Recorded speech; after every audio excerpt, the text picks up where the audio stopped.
Gunsmoke, brought to you by Chesterfield, America's most popular two-way cigarette. What a pair. Chesterfield King Size at the new low price. Chesterfield Regular. Around Dodge City and in the territory on West, there's just one way to handle the killers and the spoilers, and that's with a U.S. Marshal and the smell of Gunsmoke.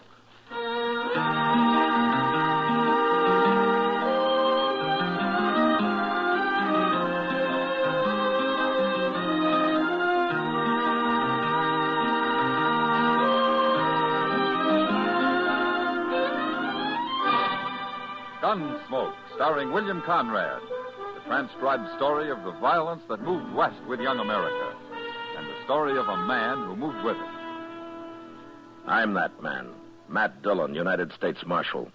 The first man they look for and the last they want to meet. It's a chancy job, and it makes a man watchful and a little lonely.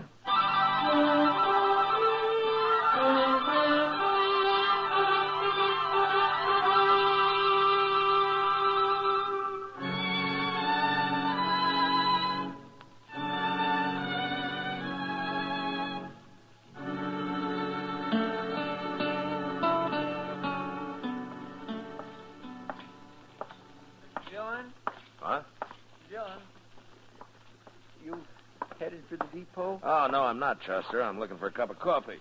Thought I'd go into Delmonico's here. You want to join me? Well, sure, I'd like to, but maybe I better go on down to the depot. Oh, what for? The mail. I never got there at noon. That's why I thought you was going now. Well, I don't care about the mail, Chester. Yeah, but come to think of it, you did start out at noon, didn't you? What happened? I got robbed. Got robbed? Yes, sir. Over at the Alfraganza.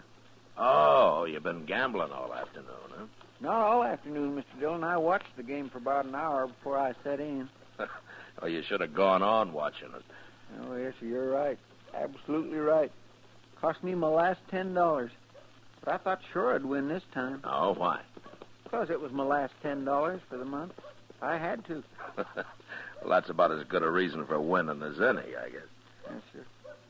You know, there's just too much month for my pay, Mr. Dillon. Anyway, I might have won if I hadn't got cheated. Oh, it's a crooked game? The fellow dealing was crooked, and I know he was. But I sure didn't want to start no argument with him. No, sir, not him. Well, why? Who was he? I don't know. Some stranger. Calls himself Sam Kircher. What? Sam Kircher. You know him? Oh, but I've heard of him. Who is he? He's a gunman, Chester. Oh, I recognize that. That's why I didn't make no fuss about his crooked dealing. Well, you were smart. Kircher's the kind of man who enjoys killing. He's got a big reputation for it out in Arizona. Well, what's he doing here, I wonder? I don't know, Chester. But let's go find out.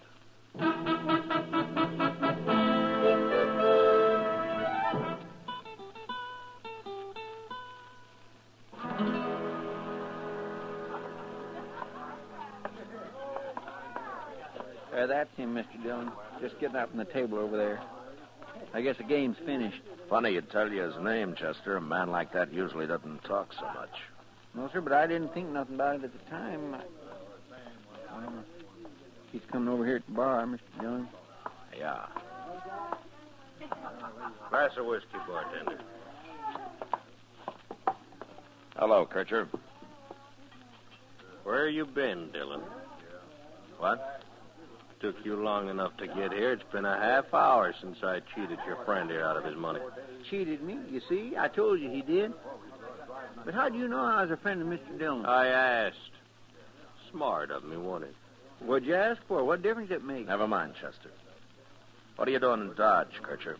I got tired of Arizona. Why? Nobody left worth bothering about there. You mean there's nobody left worth your killing, is that it? Man can get rusty facing down bums and greenhorns, Dillon. What's the matter with Tombstone? Wyatt Earp wrote me it's a lively town these days. Oh, too many of them Earps. And they got Doc Halliday with them, too.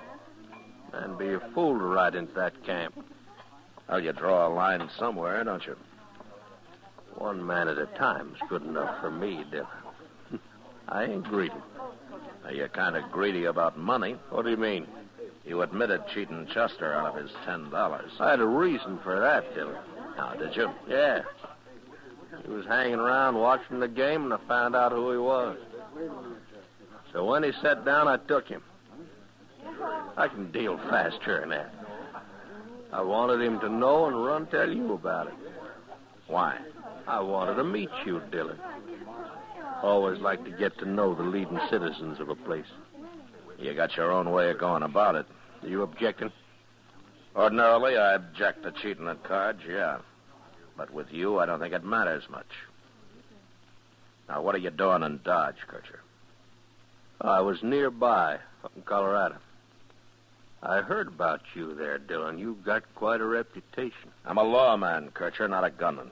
I don't care about my reputation. I do. Yeah. You came here to kill me, huh? That's what I came for, Dillon. Kircher, I'm going to tell you something. What?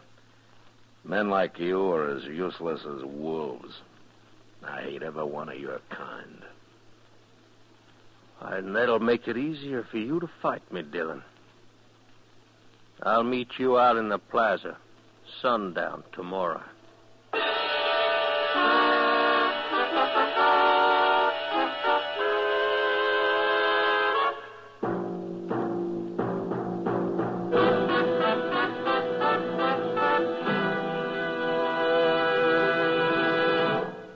What a pair. What a buy. We're talking about king-size Chesterfield at the new low price. And Chesterfield Regular. They're the quality twins. The best cigarette ever made. Either way you like them, you get the same highest quality, same low nicotine, the same wonderful taste and mildness, a refreshing smoke every time. So change to Chesterfield, America's most popular two-way cigarette. Buy a carton today. You get highest quality with king-size Chesterfield at the new low price. You get highest quality with Chesterfield Regular. What a pair they are. They satisfy millions. They're best for you.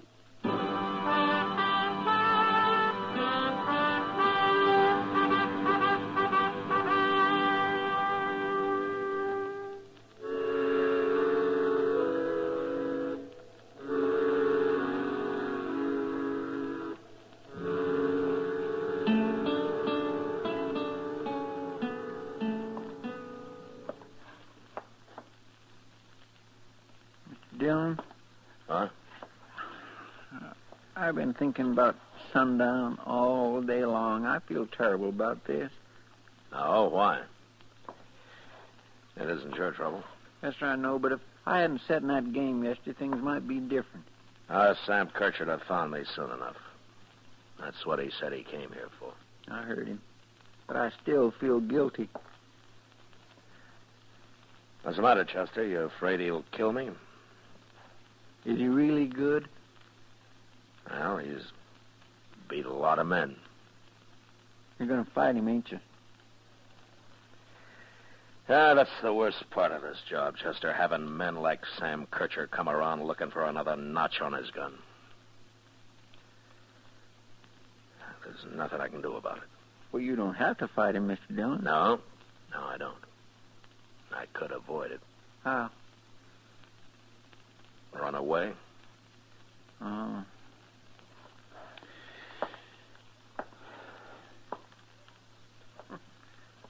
Look out the window here, Mr. Dillon.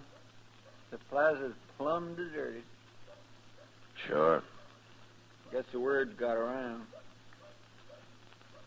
Mr. Dillon, Yeah, what? he's coming. Sam Kircher. Walking across the plaza.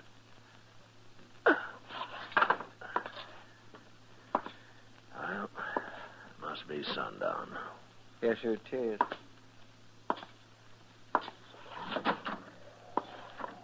Don't come out the door, Chester, or you'll be behind me. I'm only going as far as the boardwalk. I won't. I'll stay right here. But if anything happens, then I'm coming out, by golly. Don't be a fool.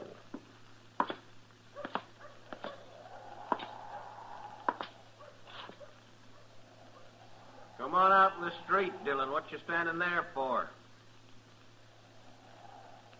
matter with you? You scared?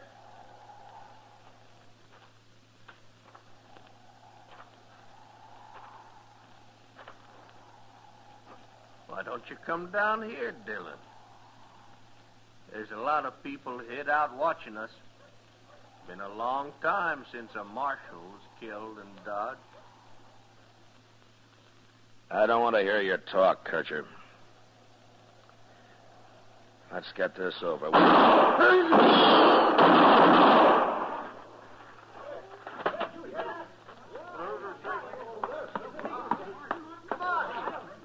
You did it, Mr. Dillon. Why, he didn't hardly have his gun out before you hit him the first time. I was watching him. I didn't wait for him. I drew first. You did? Giving a man a chance to be arrested is one thing. Shooting down a killer's another. Yes, sir. This is nothing but slaughter. Brainless slaughter. Like I said, it's the worst part of this miserable job.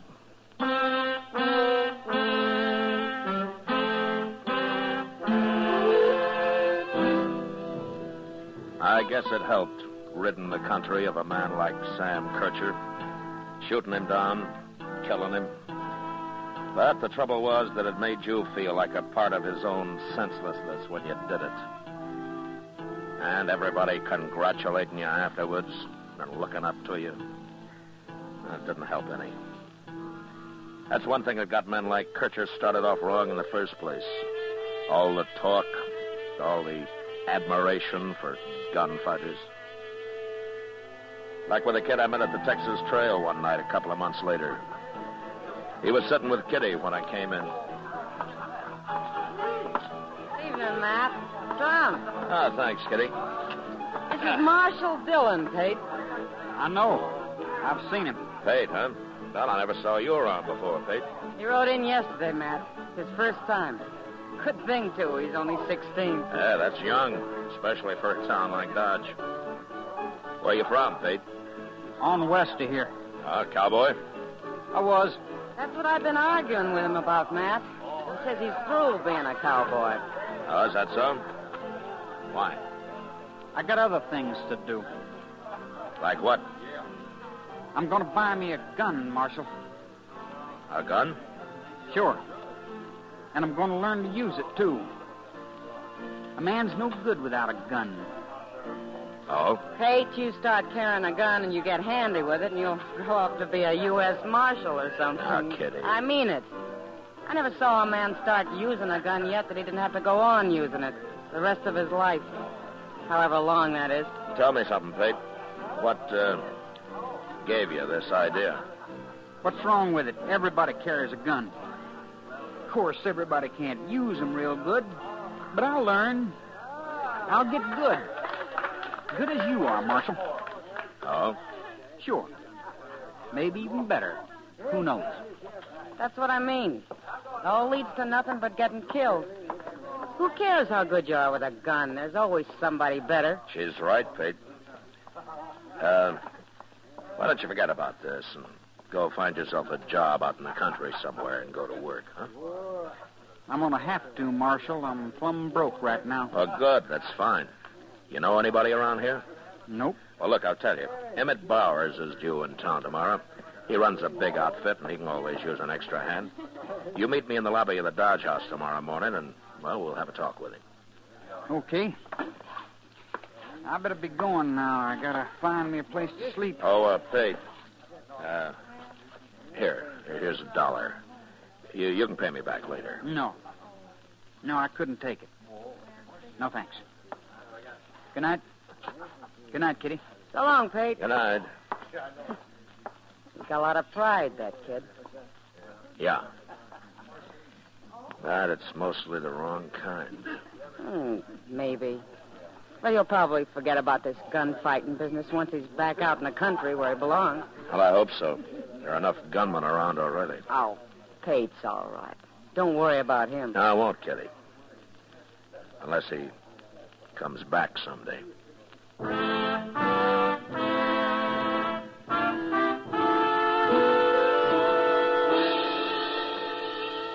Pate was at the Dodge House next morning, and we found Emmett Bowers there and got him a job right off. They rode out of town together that evening, and I watched him go. hoping that a lot of hard work would give Pate something to think about besides becoming a gunfighter. Anyway, I'd done what I could, and I forgot about it. Till a couple of months later, when I happened to go into Jonah's General Store.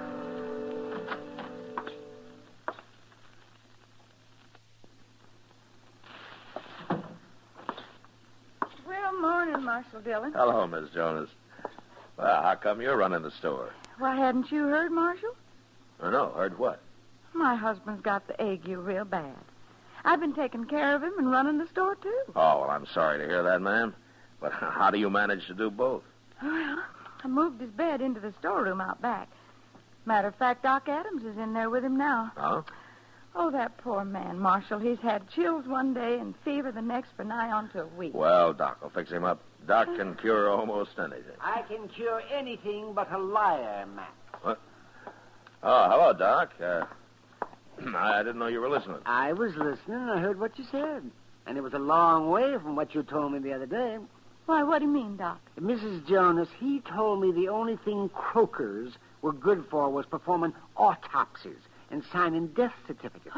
That's exactly what he said. Death certificate? Now, don't let him scare you, ma'am. Nobody ever died of ague yet, doctor or no doctor. Oh, Matt, why aren't you out patrolling Front Street or keeping the peace somewhere like you're paid to do?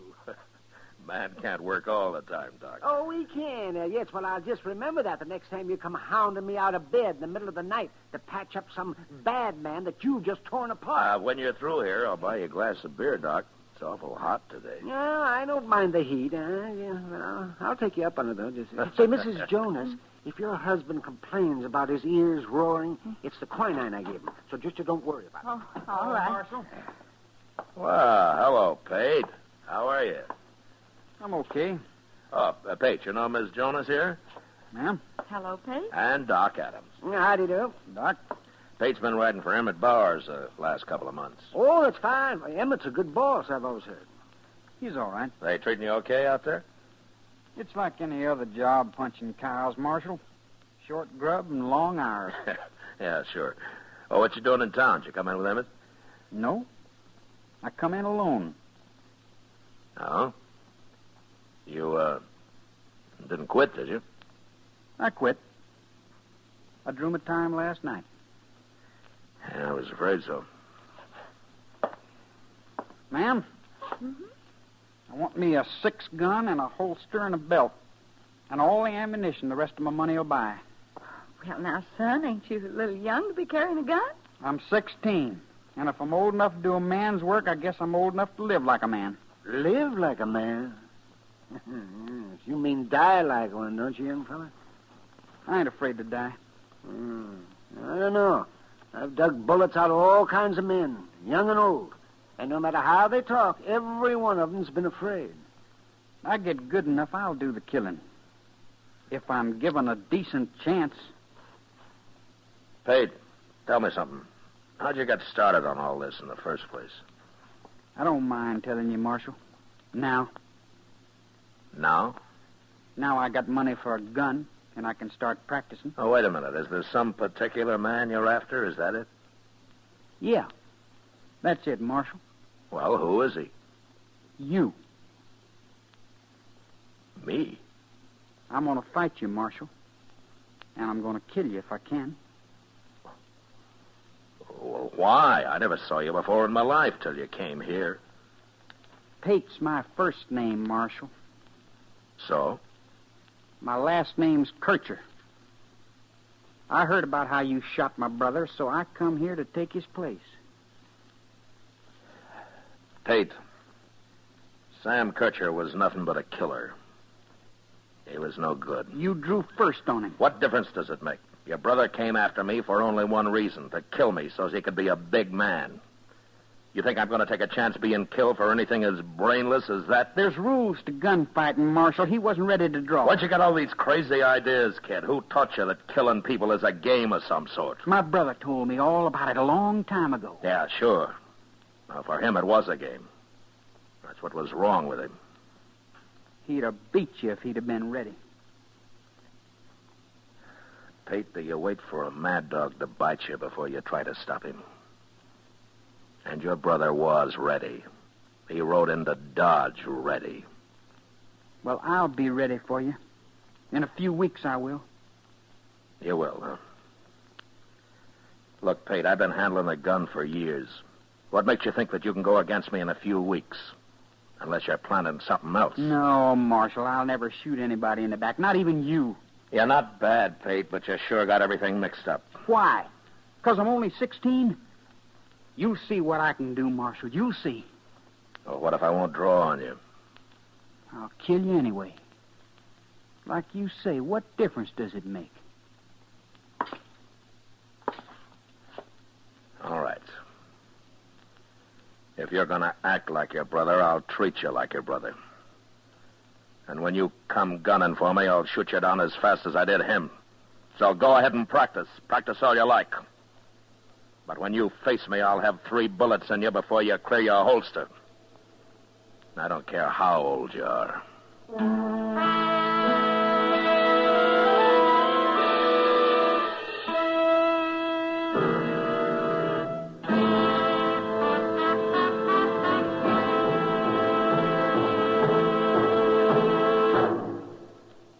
Your best cigarette buy today is Chesterfield. There's Chesterfield King Size at the new low price. And for your convenience, Chesterfield Regular. What a pair. Either way, you get the taste and mildness you want. A refreshing smoke every time. Either way, you get highest quality, low nicotine. Buy a carton of Chesterfield. They're best for you. In regular or king size, you can get 'em either way. The best smoke ever made's the Chesterfield you buy today. Smokers coast to coast are changing, it's a cinch to do. Here's all you have to say to get the one that's best for you. Chesterfield's for me, Chesterfield's for me. You just say it's Chesterfield's for me.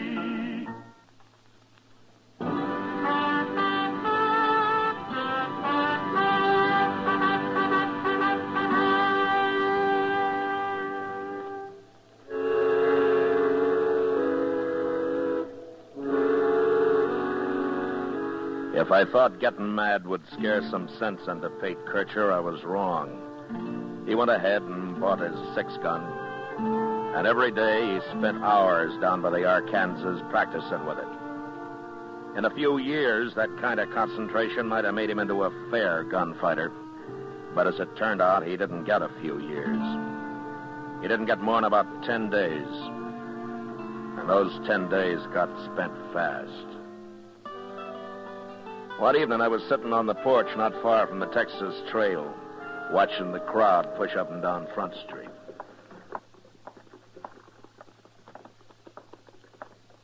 Oh, hello, Marshal. Hello, John.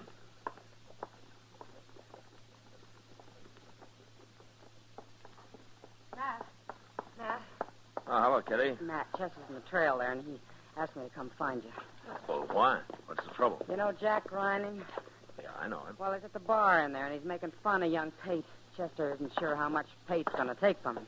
Oh, Ryan's more than just a bully, Kitty. He's dangerous. Well, Chester tried to make him stop, but it didn't do any good, Matt. I hope Pate isn't fool enough to try to take him. Ryan will kill him, sure, if he does. I tried to tell him he shouldn't be wearing a gun, but you know Pate. He won't listen to anybody. You better wait out here. I aim to. Leave the kid alone, Ronnie. He ain't bothering you none. Get out of the way, Chester. Everybody else, get out of the way, too. I'm giving you one more chance, Faith. You throw that gun away or you start using it. Go ahead and draw, Ryan. I ain't afraid of you. Okay. I will. No, don't do it, Reining. No. Ah!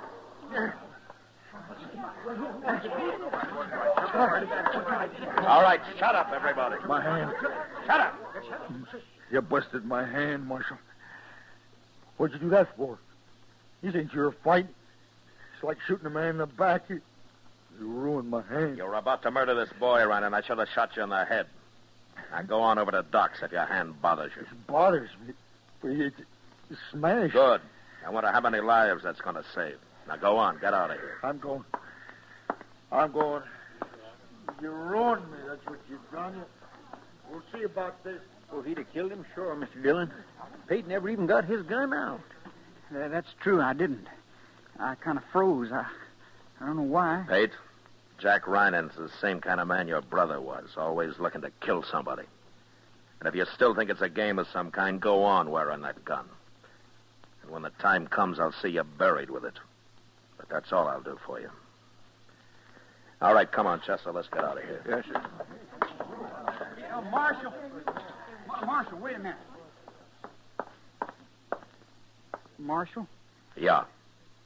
You saved my life just now. He sure did. One more second, you'd have had a bullet clean through you. I know that. But I don't understand. What don't you understand? Well, you could have let him kill me, and then I wouldn't be after you no more, would I? Not dead, you wouldn't. But you saved the life of a man who sworn to kill you, Marshal. Yeah, that's right. Well, why'd you do it? Because you didn't have a chance with him, Pete. Not a chance. I'm kind of confused, Marshal. You are? I sure am. Well, it's about time. And maybe you'll figure it out now, Pete, if you give yourself half a chance. Marshal, I always could think better when I'm riding a horse. I'm going back to my job. Good. I'm glad to hear that, Pete. Would you do me a favor? Sure. Well, punching cows will keep me so busy I won't have time to practice much. Would you hold on to my gun for me? What? Here.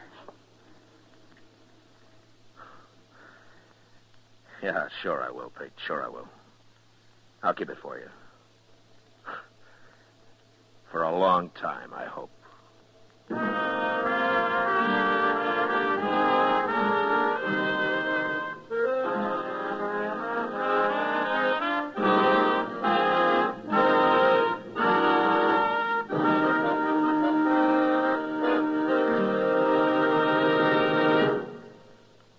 L&M goes king size. Yes, L&M goes king size. Now, L&M is king size as well as regular. Both have the same low price. Both have the miracle tip for the effective filtration you need. Yes, it's the filter that counts, and L&M has the best. You get much more flavor, much less nicotine, a light and mild smoke. Yes, this is it. L&M filters, just what the doctor ordered.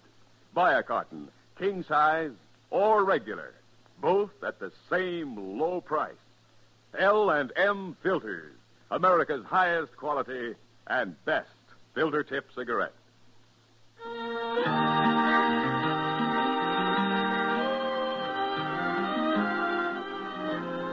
Gunsmoke, produced and directed by Norman McDonald, stars William Conrad as Matt Dillon, U.S. Marshal.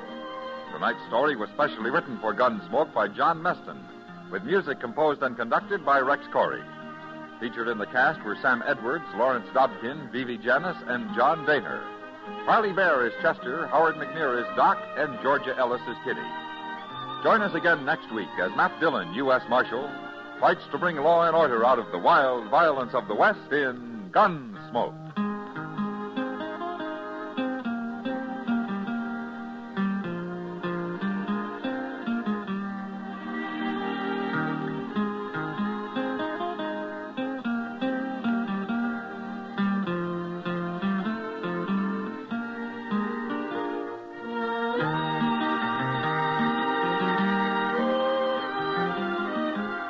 Remember, next week at this same time, Chesterfield will bring you another transcribed story of the Western frontier on Gunsmoke.